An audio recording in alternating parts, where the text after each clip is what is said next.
បាទសួស្តីអ្នកទាំងអស់គ្នាវិលមកជួបគ្នាសារជាថ្មីនៅក្នុងជំពូកទី6ដែលខ្ញុំនឹងលើកនិយាយតែទៅមួយ template អញ្ចឹង template ហ្នឹងបើយើងធៀបទៅជាមួយ MVC វាជា view ជាកន្លែងមួយដើម្បីឲ្យយើង display នៅ data display នៅ layout display នៅ user friendly គឺនៅកន្លែងហ្នឹងដែរបាទកន្លែង template អូខេអញ្ចឹងអ្វីដែលយើងត្រូវរៀនគឺមាន7ចំណុចសំខាន់ទី1គឺ template syntaxចឹងគាត់ថាយើងត្រូវការបូកដកគុណចែកលេខយើងធ្វើម៉េចនៅក្នុង template របស់ Django ហ្នឹងទី2គឺ configuration template អញ្ចឹងធ្វើម៉េចដើម្បីអាចឲ្យយើង create template បានអត្ថន័យរបស់វាតែយើងត្រូវមាន configuration នៃគេខ្លះចំណុចទី3គឺ reusable template នៅកន្លែងនេះគឺសំដៅទៅលើ main template បាទអញ្ចឹងយើងបង្កើត main template មួយហើយយើងអាចយក template របស់វាទៅប្រើនៅក្នុង file នេះ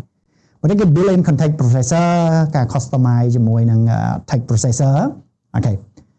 ការ built-in filter ជាមួយនឹង take របស់វានិង custom filter ហើយនឹង take អូខេ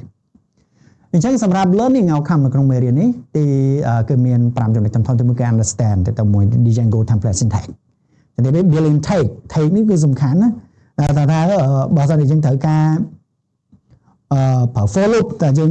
ដើម្បី iterate នៅ data តែយើងគួរតែ loop របៀបម៉េចប្រើ take អីគេនៅខាងក្នុង template ហ្នឹង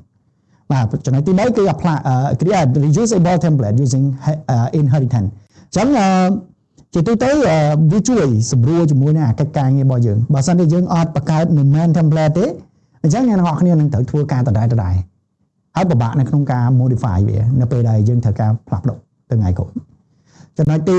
4គឺ implementation គឺ build ហើយនិង custom context processor ហើយចំណុចទី5គឺ functionality with custom template filter ហើយនឹង take របស់វាបាទសូមអរគុណអ្នកនរគ្នា